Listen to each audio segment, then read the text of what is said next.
This is Tony the Forgotten. Actually, you just heard Justin the Forgetful. It's Monday. Actually, it's not Monday. But unlike... Hey, they don't know that. That's true. Unlike normal form, I'm usually flying solo on Monday, but I don't really like doing shows by myself because, one, I run out of air. Two, I'm bored. And then three, it's like it just proves to the general public that I talk to myself. Well, you definitely talk to yourself. That doesn't matter whether we hit the record button or not. I mean, I think it's okay as long as you don't start arguing with yourself. That's when it gets awkward. And then when it gets violent, then that's really awkward. Let's get the straitjacket, because I'm done. This is Justin and Tony with Technology Rocks. What? Trying out some new audio tricks. You probably noticed that on the weekend recap show. You can now hear us in all fidelity, high fidelity. Yeah. So, does whispering make it better? Possibly. Actually, you can actually hear what Tony's saying now, including eye rolls and other bodily movements, functions, and functionality. No, you couldn't hear my eyelash just then. Yeah, no, usually I don't have him on Monday shows, and I figured, today's been a little bit of a slow day, so I figured, we can try to squeeze another one in. I said that now somebody's probably going to come in the door now. That just sounds so dirty. It's so dirty. It's Monday. It's a kid's show. Leave it alone. Oh, it's a family show. That's true. Some families are weird. That also true. So, today's show is going to be it's going to be a little bit of a introduction of what we're doing. So Tony and I, some of you may have noticed, we did start our YouTube channel, Technology Rocks Style. We did an airplay video. We had another couple questions about how to do airplay. Like, they saw it, got the concept, but still don't know how to use it. And so that's what prompted the video. So we got our feet wet with that. Thus far, the feedback's been pretty good on that. That's a lot of work, T. I mean, that's a lot of work. That's why there's a whole industry of people that get paid a lot of money to do it. Right, which, if they get paid a lot of money to do it, it would be nice if we could have some of that. But it's fun. I will say it's fun. It's a lot of fun. I mean, the podcast experiment thus far has been just that. It's been an experiment. It's been fun. Just like the wine and vinyl thing, it's something that T and I kind of tiptoed into and thought, hey, it'd be cool if, and then that's why we're here. We didn't know that people actually wanted to listen to this stuff, so it's been an interesting ride thus far, as we approach 500 now. Right. So, yeah. So we're going to start by, because assuming that most of you may not make it to the end of the show. Yeah, we're going to start by teaching you how to like or subscribe and why that's important. I know we went into that with the weekend recap. It's a very difficult thing. You just click on that button that says like. Just click the button. So hard to do. Click the mouse. So hard to figure out. Click the button. So, yeah, either on your phone or your device or your iPad or whatever you may or may not be using on whatever platform you may or may not be using. But subscribing actually helps us create a trajectory for the show schedule, because it shows us what you guys like to listen to, what you... Also helps us figure out, who's coming back, every day. Because our episodes only come out 3 times a week, but we have other stuff that comes out in between that, so we have something coming out every day. And sometimes the lighter shows are actually doing better than the heavy episode topics, and maybe that's what you guys want to hear. Maybe it's just you want light banter as you're driving to work, not listening to the news and listening to or looking at your phone. You're listening to podcast after you like or subscribe. So now the YouTube, so Tony and I kind of did it backwards. You're supposed to start with the YouTube thing and then extract audio onto that and create a podcast after that. We always learn the hard way, so we're going to jump into the YouTube. But the YouTube thing is going to be different. We're going to start jumping into going and revisiting some of these monster builds that we've done over the course of since we opened Define, and some of these builds are just massive builds. Like the Star Wars house? The Star Wars theater, and then there's just the traditional JBL synthesis theater. There's just, the outdoor monster that's, we're always there. And just a lot of the different cinemas that we've done over the years that have just been really good fun, that we're going to turn that into a YouTube. We've got so much content that we can film and video. We've got hopefully a big surprise for you with one of our special guests that's going to come in. We actually have to record a mock show with him so he can submit it to corporate. So it's actually going to be that big of a deal and that big of a show. Somebody that's got over 30 plus years of experience working in the commercial cinema side of things, and now works for a really large corporation that does nothing but build those things all over the country. He's all over the place. So he's very hard to nail down, but I did have actually a really good conversation with him this morning about coming onto the show, and he's on board with it. He's actually asked management about it several months ago. Yeah, you got to clear that red tape of things you can and cannot say before you come onto a show like this, because some things are secret. Some things are just not public for the general public knowledge. Yeah, and we tiptoed around maybe even recording a show where he can give us kind of a backlots tour of one of these monsters. And I've been on those types of tours with him before, and just mind blown of the stuff that he gets to play with every day, and the giant things that he gets to do every day and stuff like that. So, and it's always been good fun. He worked for another smaller cinema company where he was designing cinemas for them as well. And now he works for the biggest one you could want to be at, the pinnacle of being there. So, and they have some trade secrets and things like that we have to be careful of. So, but the thing about that entity is most of that is proprietary stuff that they have developed just for their thing. So it's not like anybody could take the concept or do something weird with that. And so, but anyway, we're super excited to get him in here to do that mock-up. And if you're listening, we were hoping to see you today, but, it is what it is. So...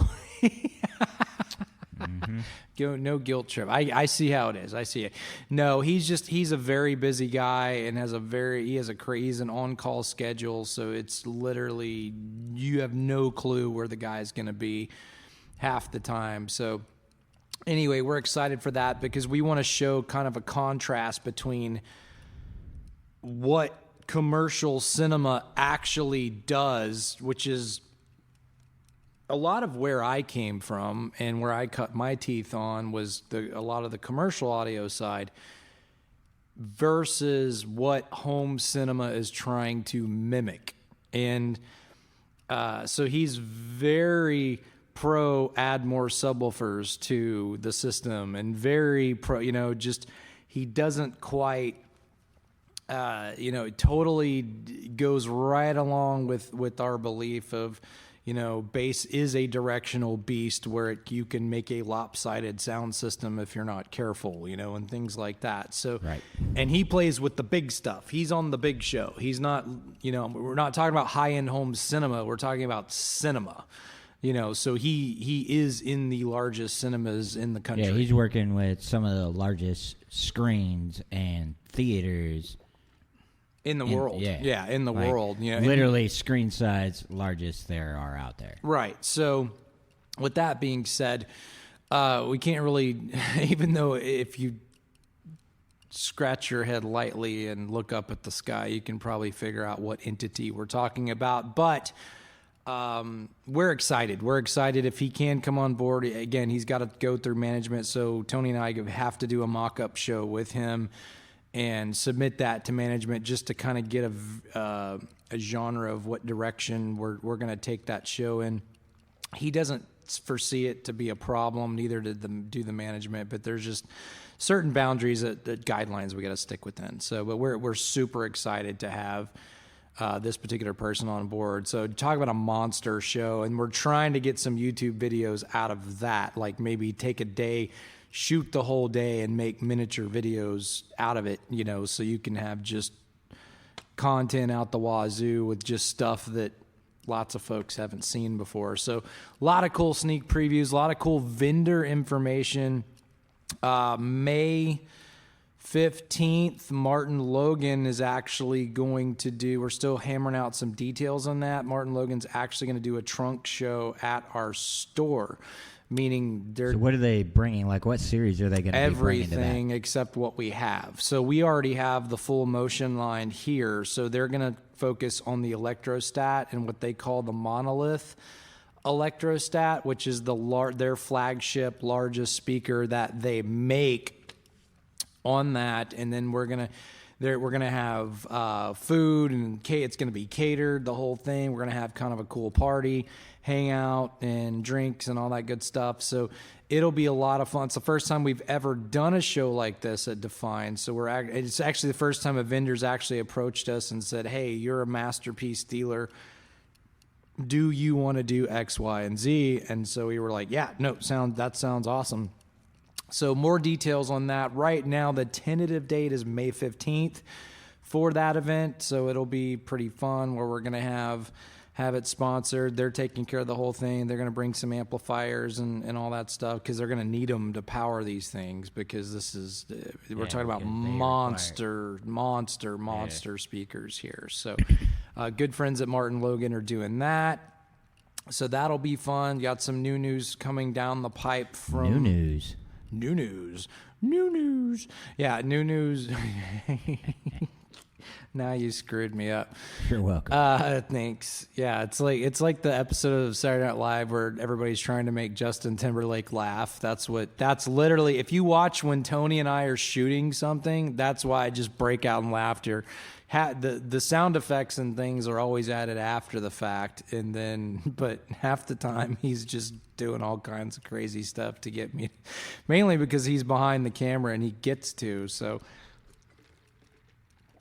it'll be fun. So that'll be a fun event. I don't think even you knew about that one. So I know a little bit about it. I heard you talking about it the other day to Dorsey. Yeah. And but as far as like, I didn't know what the projected date was or anything. Yeah, so that's the projected date thus far, unless something changes. So May 15th, what day is that? Can you look that up? I don't even remember what day that is. May 15th. Well, it's May 15th, man. I think it's Saturday, right? Isn't that a Saturday? I'm not sure. Or is that a Friday? I don't remember. Well, Tony will look it up. But anyway, it's going to be a lot of cool stuff. So we have a lot of Martin Logan on display. We do a lot of cinema stuff, so most of the stuff we have is what they call the F series. So that would be the F50. It would be in the middle of the week on a Wednesday. Oh, is that? Really? Yeah. That's weird. Okay, we need to go. That's not really going to work. No, that's not. That's kind of weird. Maybe, hang on. Let me just make sure. Where is my phone? Surely not May 15th then. Hang on. Dave.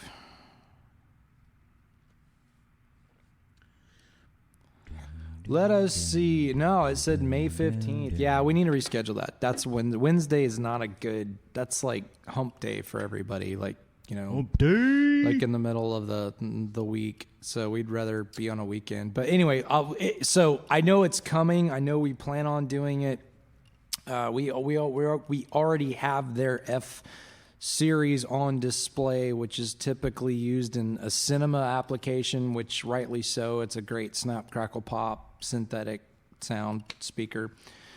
But yeah, so that's coming. So current events, T-Bone's going to be at ComicPalooza. I know we just keep beating that into submission. 24th, 25th, 26th. So Memorial Day weekend, Friday, Saturday, Sunday, booth 1932.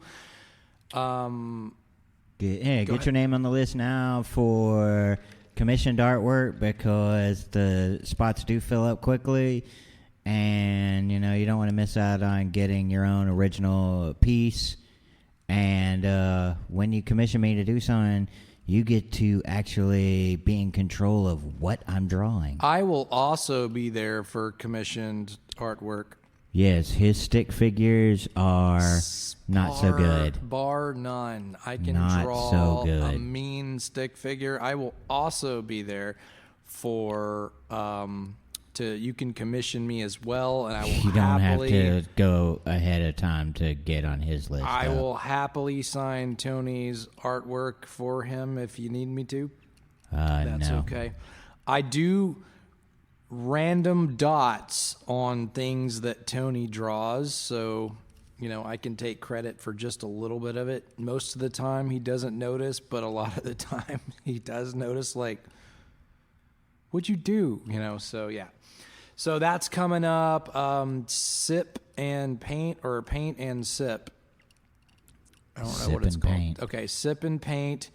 Sip and paint. Not really a good thing to do. I wouldn't recommend sip and paint. Is a TBD. I need to, I guess, we need to check with Shelly and try to see. Yeah, that has to do with two different situations. One, the original date of April 13th is not going to work, because that's the same weekend as the Wine and Art Festival off the Waterway in the Woodlands. And that's a huge event that I just can't compete with that. That brings thousands of people out. I know if I was doing like a sponsored after party for that, be way different. But I know I'm not on that list. Yeah, so Sip and Paint, TBD, Wine and Vinyl. I think we kind of covered that on the weekend recap of the details on that. So 17 minutes in, like or subscribe. So we need your help, and we need subscribers. We need Actually, people what would really be more beneficial is like and subscribe, because like helps us with what episodes you actually like, so that we have an idea of what content we're covering that is actually doing something for you. And then subscribing helps you with getting the new episodes as soon as they release. Yeah, no, can't agree with that more. I mean, I can't say it any better. So yeah, that just helps so much if you are interested in doing it, and if you're not, it's no big deal. So, but if you are, then tell your friends about us, because we need your help, especially with the YouTube. The YouTube, we're probably going to keep it to 3 videos a month, maybe. And then as we get better, we're going to start actually videoing the podcast, and that'll make the podcast and video process a little bit more interesting. Somebody had to explain to me. I was like, who in the heck wants to watch a bunch of people sitting in front of microphones, sitting on couch? But to You this could ask individual, the same question of who wants to sit there and watch somebody play video games. to this individual's point, they love to watch the facial expressions, because there's a lot that's being said through silence and eyes and looks that is just naturally funny between the two people, kind of like what you're talking about. Yeah, Tony does to me on a daily basis. So we need your help to do that, if you would be so kind as to do that, because that helps us grow the show. The show's already growing. It's going to grow regardless, but it just speeds up the process and helps our team of individuals who are watching it and watching the progress keep track of, okay, let's do another show on this, or let's do another show on that. So I don't know. It's so weird to have you on a Monday show. So I'm kind of, I'm thrown off by having you here on a Monday show. So it's why I'm staring at you so awkwardly. Well, it's better than me staring at myself. So, that or Stan that has no idea what to even say. True. So, technology, rules, and regulation. Going back into our home theater series, rule number 1 was...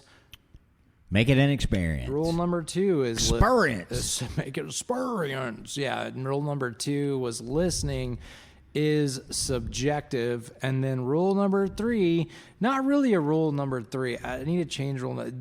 Number 3 is more of a statement. It's almost like 2-A or something. That is our forums good for you to base your buying opinion on. No, this is what it said before. It's still a rule. You can sit there, but the rule is use forums for education, not for your end-all be-all of how you're going to choose the speakers you want to listen to. They are there to help educate you on different things, not say, hey, well, this person says this is his best speaker, so since this guy says the best speaker, then it's the best speaker, and I don't need to do anything else. I just need to listen to this guy because he knows more than anybody else. So you want to keep it as a rule number 3 then? Rule number 3, use it as a tool for learning, not for actually making your final decision. So that leads us into rule number 4, which I just had, and then I waved at it as it passed my brain. As I passed my brain. But yeah, no, I agree with that on the rule number 3 is listen lots, listen to a lot of stuff. Go out there and listen to it. And now I remember. Rule number 4, I was filibustering there for a minute. Rule number 4 is use the right tool for the job. And don't use a Corvette to tow a trailer, and I would say don't use a truck on a drag strip, but then everybody will disagree with that for people that like to race trucks. So I was going to say, because then you'd have to say don't use a motorcycle on a drag strip, and they do that too. It's true, but don't use a motorcycle to tow a trailer. That's even a better analogy. Oh, they actually have ones that are specifically for that. Jeez.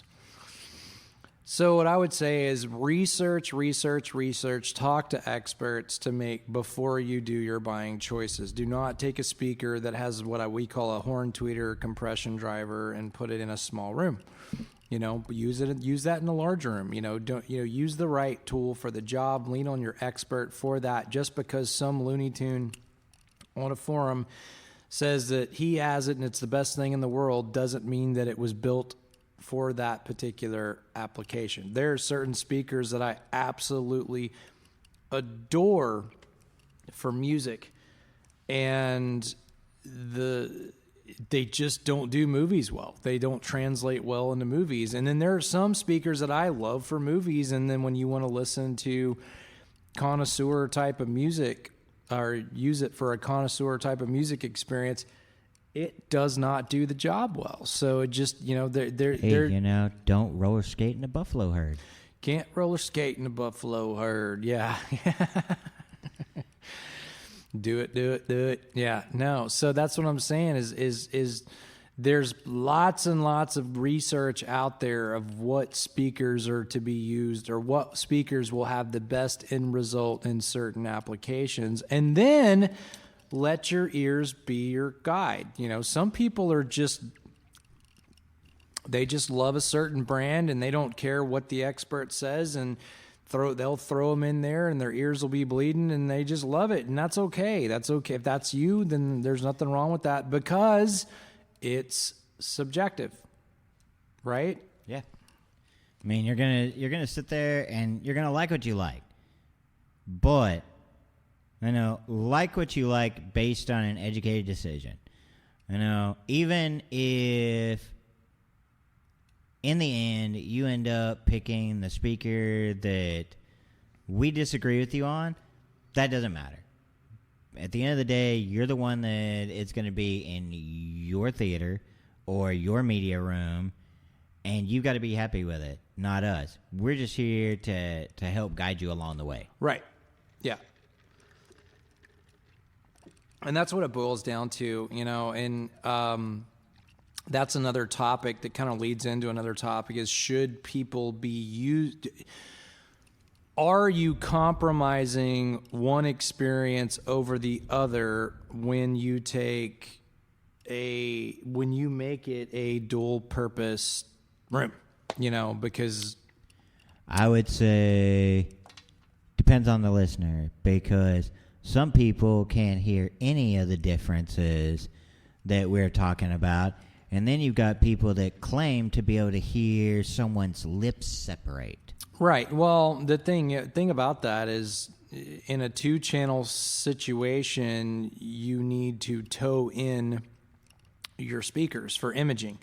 In a cinema situation, you don't necessarily need to tow in your speakers, which when I say tow, that means to angle at the where the listener's seating position is toward their ears. So when you're in a cinema situation, it's all about panning left to right or from right to left. It's not about imaging because you have a center channel. In a musical situation, you do not have a center channel unless you're referring to atmospheric music, which is a thing now. For those that aren't familiar with atmospheric music, it's music that's recorded in a Dolby Atmos or spherical format for your cinema. So it enhances that with that. Or it enhances that experience. Apple's working on something called spatial audio. I know spatial audio makes sense to me for video, but doesn't make a lot of sense to me for 2-channel audio. It doesn't. I don't get it. I don't think I would sit in a room with 11 to 13 speakers and listen. Okay, well, translate that also to your car. Then the people sitting in the back of your car, they're going to be like, oh, hey, that cymbal sounds amazing. Where's the rest of the music? He moved positions on the drum throw. The people in the front are going to be like, hey, this guitar sounds really good, but I can't hear the cymbals, or I can't hear the tom drum because they're in the back of the car. I would say, or however it's mixed. I would say that experience is a doughy scenario, not necessarily a baked scenario. So I'm not sure. I just, people like Apple making it a requirement for the artists that are releasing music to have it in spatial audio is requiring them to have something in a form that have we discovered is something that we really need yet. Actually, there's a correction there. It's not a requirement. However, the artist will get paid more if they submit 2 tracks, one being a stereo and then now a spatial audio track. But it's not a mandate right now. But there has been talk that it could be a mandate. But as of right now, the artist will make more money if they do, which now, of course, they're all going to do it. Even if it sounds like crap, they're going to submit it because they make more money. Does that mean, like, if I'm listening to a studio recording of, I don't know, Eric Clapton, if he farts now, is it going to, like, be positioned, like, behind me, and it's going to sound like he farted behind me? Because otherwise, I just don't care. That all depends. If he farted in the original recording, then, and you could hear it coming towards you, then yes. But if he did not fart in the original recording and you could not hear it audibly, then probably not. Okay. Still don't care about it. That's a good question, though. That's totally a good question, though. But, I mean, you got people that honestly don't even know where anything is supposed to come from. All they know is they're supposed to hear drums, they're supposed to hear bass, they're supposed to hear guitar, they're supposed to hear the singers. They don't know, oh my God, I'm supposed to hear this drum on this side of my head, and I'm supposed to hear this drum on this side of my head. And the guitar's supposed to be, slightly off to the left of me. And dude, people aren't, I'm sorry, they don't care. They just don't. So I think it's more about trying to recreate you sitting in the studio, not behind the console, but in the live room, which, by the way, bands are very rarely recorded all at once in a live room. There's been a few, but very rarely do they do all that in a jam room. If they are in a jam room, they're not really recording, they're just jamming. But this is also being headed by a generation that thinks MP3s sound good.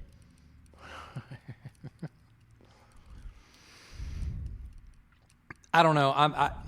I would have to experience this in a way that I would just have to experience it and try to figure it out. I think it's a much smaller market than they realize. I think it's. Well, I agree. I think it's there to sell. It's like the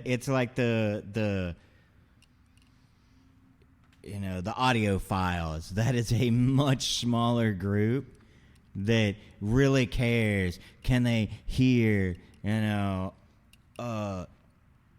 Stevie Ray Vaughan's fingers slide across the string on the guitar.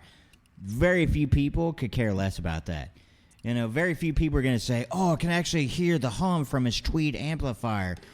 There's very few people that are going to care about that. So the fact that they're creating a whole world around this makes no sense to me. I happen to be one of those people. Yes, and you're one in probably 500,000. No. The number's way higher than that. Okay, 2.5 million.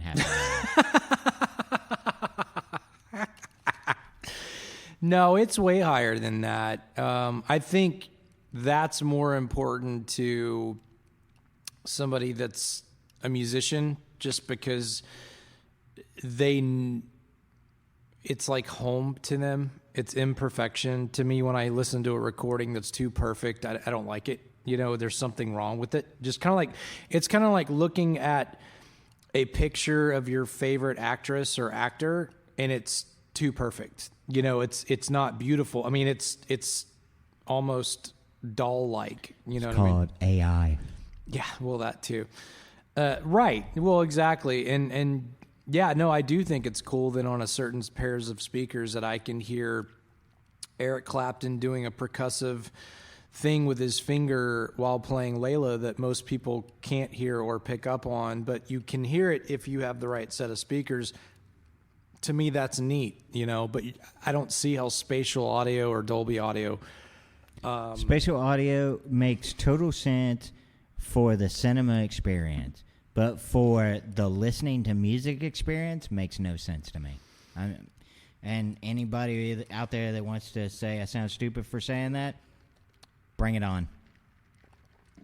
Because it just sounds stupid. I wouldn't say it sounds like a stupid idea. I wouldn't say it's stupid. I would just say it's an opinion. It's just, people like different things. Yes, and that's my opinion. My opinion is that it's stupid. Yeah, no, my opinion is that I haven't experienced it to weigh in on the opinion. I think the concept is silly. I think it's pandering to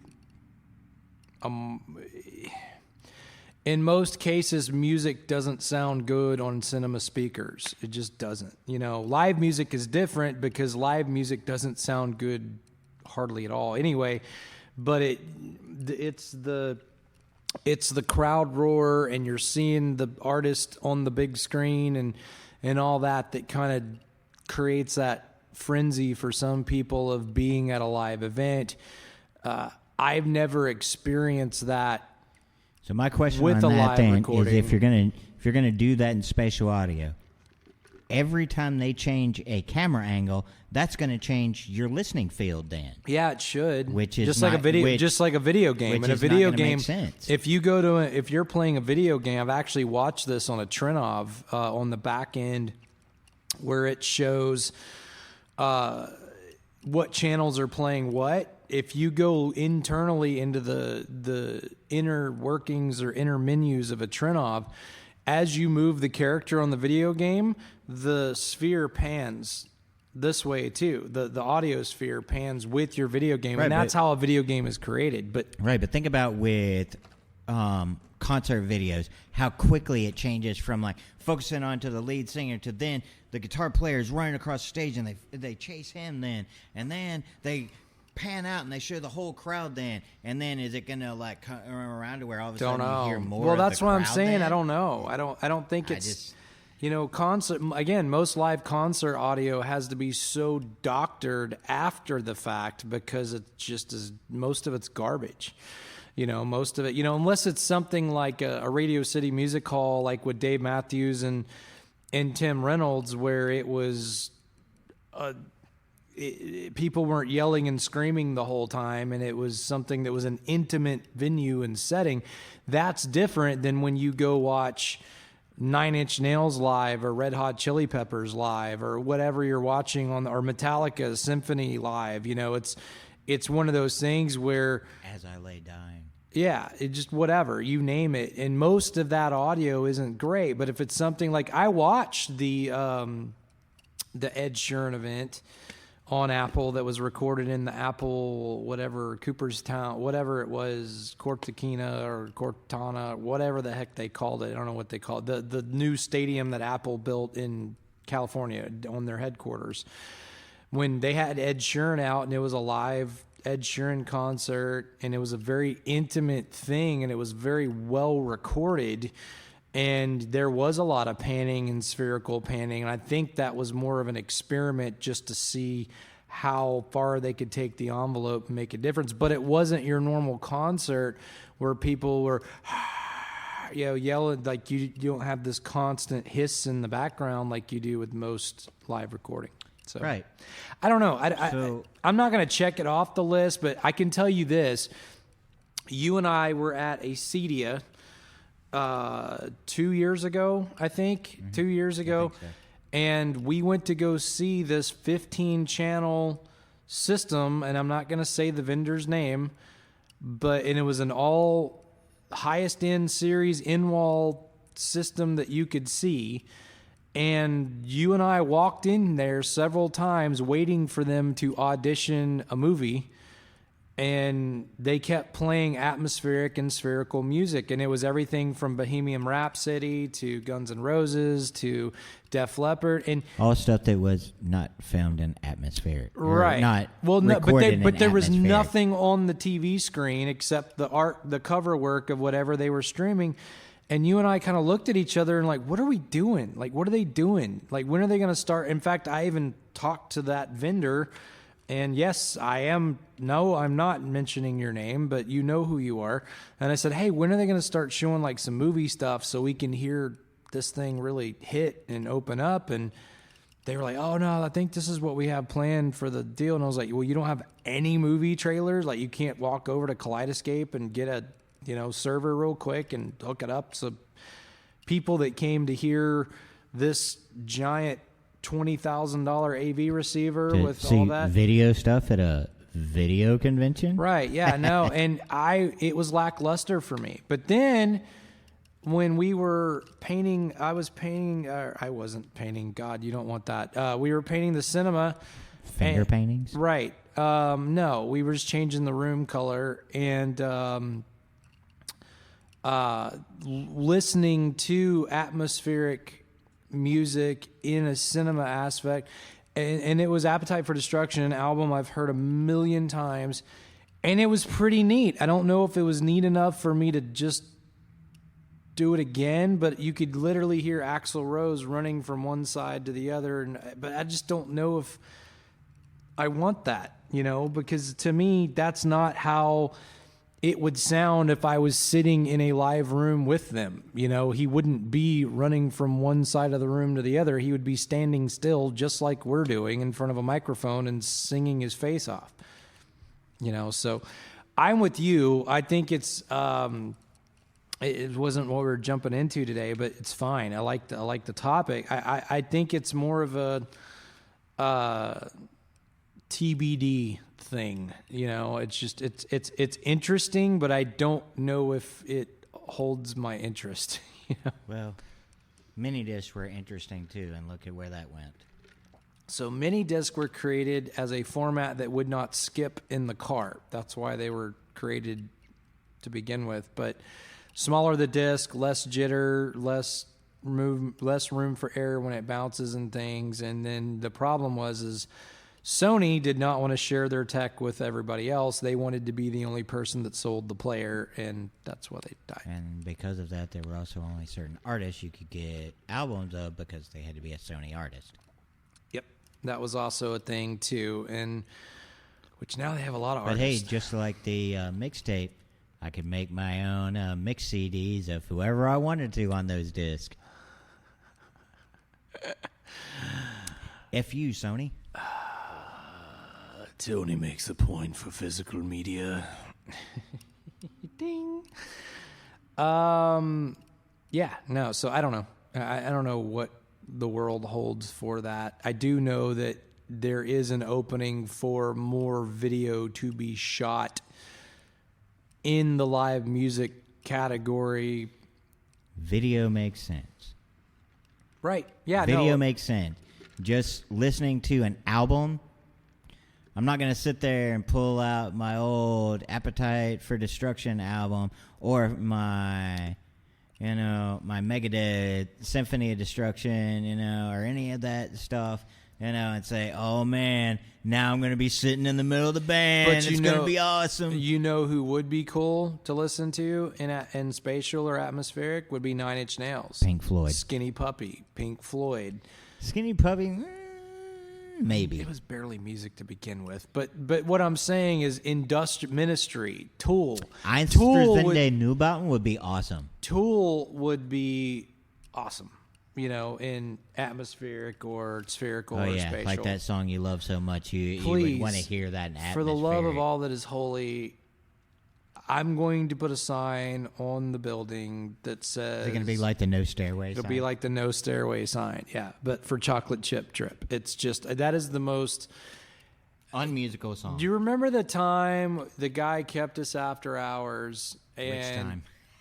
True. And we were listening. It was this horribly recorded Indian music, or Bollywood or I don't even know what do you call that genre? I'm going to upset some people and say all of that music is recorded horribly, but if you look at it also, it's also listened horribly over in the countries that most of that music is made. Oh, that's also very true. But they don't. A lot of the people over there don't even know what a good speaker is. So they're used to hearing it through a bullhorn. We were listening to like 35 minutes of that, right? Yes. And then he goes, "Do you have any Tool?" And I was like, "Yeah, dude." I was like, "Couldn't we have just started with Tool?" I know, it would have been better if he asked for something like Sober or right, something like that. Anemia, something, yeah. But it was just No, we went all the way south. You went chocolate chip drip again. It's that, and then there's another track with nothing but somebody beating on like Chinese drums. There's that one too. A lot of audio files like that one as well, and I'm just like, and it's like 8 minutes of it. It just doesn't stop. So it's like very experimental, just like Future Sound of London. If you ever listen to them, and if you haven't, they're really good. Yeah. But Rush. Very So experimental. Rush would be a cool spatial audio. Boston would be a cool spatial audio. Chicago would be things that are Eagles. If you like the Eagles, would be cool spatial audio. Even some Dire Straits tracks would be good spatial audio. But I could see 9 Inch Nails being cool. I could see Trent Reznor doing some really weird stuff with spatial audio. Well, he's done really weird stuff too. Like he made a whole follow-up album that not a lot of people know about to the Broken album called Fixed, and it had a lot of really weird stuff. Even Skinny puppy-like stuff, some of the stuff that was on it has been featured in movies, and people don't even realize that it's quote-unquote songs. Yeah. Because it's so way out there in the way that he did these songs. All right. But, Yeah, no, so... Yeah, I don't know where that category is going to go. I don't know if it's going to stick. I don't... But once again, where do people do most of their listening? Their car. Okay, so once again, spatial audio doesn't make sense if I'm sitting in my car and all of a sudden I got sounds that are all the way in the back speakers of my car, and I can't even enjoy it because I'm the driver and I'm driving down the road. But then I've got all of one sound in my left speaker, like blasting me in the ear there, and I'm losing all the other stuff. So there's a point to that. So there's a point when you're hearing things in the back, you're never not hearing things in the front. So there's a point where it's panning. There's a lot of panning involved. If you go listen to being a recording if you listen to earlier Beatles stuff, the Beatles actually started a lot of the whole pan from the left to the right, to the left, to the right, over and over and over again. But now, if you listen to a Beatles in spatial, it's left, right, up, sideways, back, left, right, up. It's kind of a spherical thing. But the Beatles... Sounds nauseating. Well, the Beatles remixed a lot of their stuff for that Cirque du Soleil thing that they had in Vegas. Right. Which in a situation like that, okay, now we're talking about something that makes sense again. We're talking about in a visual situation. Right. Yeah. Not sitting in my car driving across the country. Listening to Cirque du Soleil, yeah. In your car. I don't know. I don't...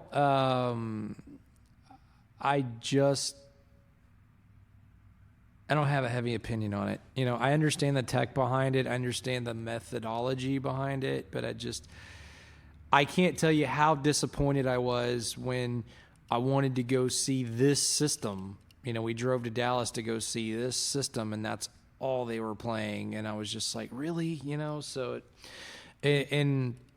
and that was in the very early days of the Dolby spatial stuff, like in the music category. So it wasn't even really some of the best stuff that's being released as of right now. So, but I could see it being fun with some artists, but it's more of a, hey, check out my seat shakers, and you turn them on, and then you turn them off. And then people are like, all right, you can turn it off now.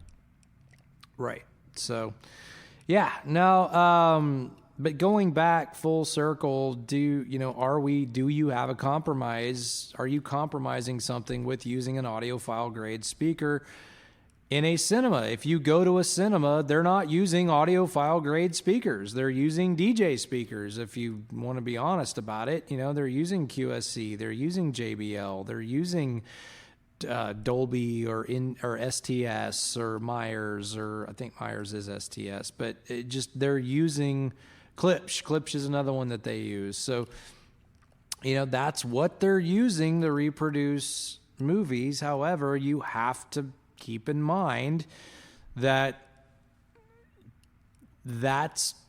type of speaker is created and used to create an effect in a very large venue. Most of those speakers are designed to throw 50 feet. Right. Correct. Yeah. No, 50 feet. And most cinemas are probably 70 to 80 feet back in most cases, if not more.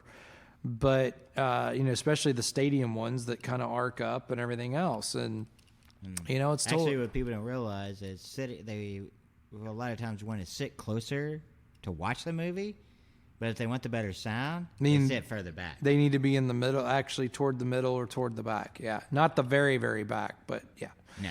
But if you don't want it to be too loud and you have a sensitivity to loud noises, then you do want to sit in the back because you're at the decay part of the wave. You're not at the hot part. Right. So yeah. No, there's a couple things, but And that would be a great conversation for our expert to weigh in on, you know, and you cannot get more of an expert than this guy, you know, that's gets to play with the big toys all the time. So, but he was actually one of those that helped build that monstrosity in Richmond, the micro LED wall. Oh yeah. Yeah, no, he was on that team. So anyway, but you know, I don't know. That's, to me, if it were me, I would rather have a listening room and a cinema. I would not want a cinema/listening room and use it as a multi-purpose. Because again, I have a favorite type of speakers for music, and then I have a favorite cinema speaker, and they do not align or sound even close to the same. You know, if you think about the way music is all real sounds. It's real instruments, real voices, real percussion, real notes, real imperfections. But if you go listen to cinema, you've heard this time and time again, it's synthetic. It's synthesized sound. It's sound that's created as somebody's watching a TV screen, and he's creating the sound of what a punch should sound like, or what glass breaking should sound like, or you know, what you know, rain should sound like, or whatever, recording on a microphone very similar to what we're using right now. So, and that's what they're doing. So therefore, it's not real sound. It's still real sound, but it's interpretations of sound that you're seeing. It's usually nowhere near what the action is. No, not at all. You know, you actually think they're recording an explosion. No, they're not. The explosions are created. Well, like thunder is just them rippling a sheet metal. Yeah. No, so, well, a lightsaber was somebody walking down the hallway. It was a sound guy walking down the hallway with an open mic or a hot mic, wireless mic, and he picked up electricity or a tube. I think it was walked by some monitors, tube monitors, and that was the sound. And Lucas was like, "What was that?" And then that was the lightsaber sound. And then they the clash was a wrench on the cable of a power tape. Oh, I didn't know, a power line. Yeah. Oh, I didn't know that. Line. Yeah. They took a wrench and hit that. Yeah. No. So again, there are certain speakers that are better than other, but you got to start first with finding something that you enjoy. So rule number 1, making an experience. Rule number 2, listening is subjective. Rule number 3, you know, lightly tread the opinions of what you're seeing in forums.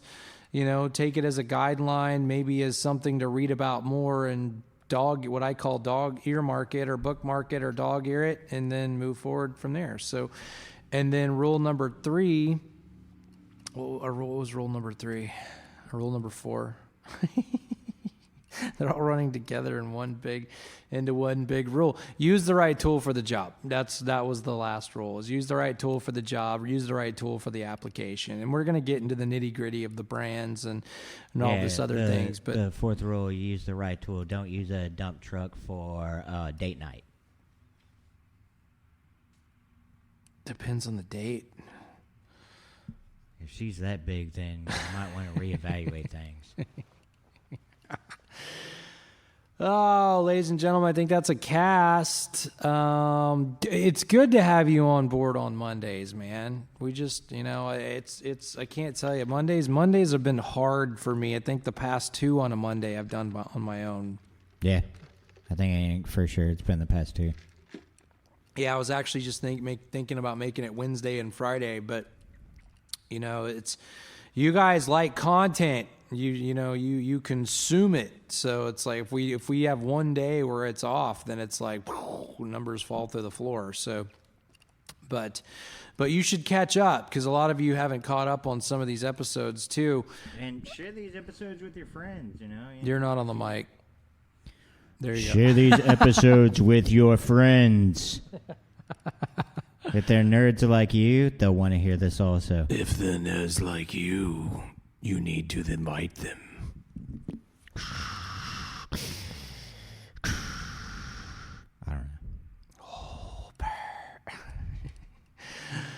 Anyway, but I think that's a cast. So going into home theater rule number 4, use the right tool for the job. And we're going to talk about all the tools, all the things, all the jobs, and then try atmospheric sound for yourself. You can get it on Apple TV or Apple TV. I don't think they call it Atmos. I think they call it spatial on Apple. So I think they don't spatial. They probably don't want to pay the Dolby licensing is probably what it is, but who knows? We'll have to ask somebody from Apple once we get them on the show. But but looking at how Dolby is created, Dolby audio, Dolby sound is created, and what Apple is doing. Apple is taking a very different approach than Dolby has, for sure. Dolby's just kind of redoing what they've always done for movies, but Apple is actually going into the studio with a lot of these older things, and they're going back and looking at all the track recordings and then remixing them to be multi-track. So that's kind of interesting in comparison to Dolby dropping it into a canister and then remixing it, So a lot of interesting things on that one. So like or subscribe. Like and subscribe. You must like or subscribe. People that love puppies, like and subscribe. I mean, right? People that don't... Yep. People that don't like or subscribe kick puppies? I mean, I don't know. Possibly. Like and subscribe and look for more things on YouTube. I am working on a trailer for that. So for our launch, we kind of did a test video to see what the team thought of it, and thus far it's all been good feedback and funny feedback, and we were trying to make it a little on the cheesy side, which is why we did what we did, trying to keep interest and make boring topics fun. So I think that's a cast. So next show will probably go heavier into theater unless my ADHD brain jumps into something else or Tony sees something cool, and then we'll just kind of jump into that topic. But I don't think we have any new date news from the venue on the sipping thing. The wine and vinyl, like the 13th is not going to happen. That it's not going to be on that date. It's not the wine and vinyl, the paint and sip. Yeah, that's what I'm talking about. You said wine and vinyl. Okay. The painting thing is not going to happen on April 13th. Okay, got it. So no painting thing on April 13th. So we'll have to go back to the drawing board on a day. That's the weekend of the thing, right? Wasn't that the original? Yeah, that's why. That's the original art festival. Okay, especially from 2 to 4 that's been proposed to me. Definitely not going to happen. Okay, got it. Okay, so that's not going to be a thing. So we'll go back to the drawing board with Shelly to try to figure out what the date is on that and what the dealio is on that. And then we'll just keep you posted on wine and vinyl as the process continues and we move forward with all of the things. So that's a cast. I'm Justin. And this is Tony.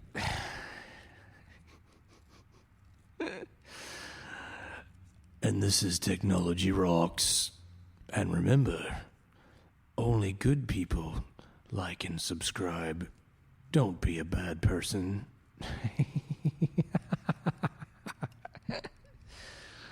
All right, that's a cast, you guys. We'll see you. I was going to see you next week. No, we'll see you in a couple days with something new and fun. And keep us posted on what you guys want to listen to. We'll see you when we see you.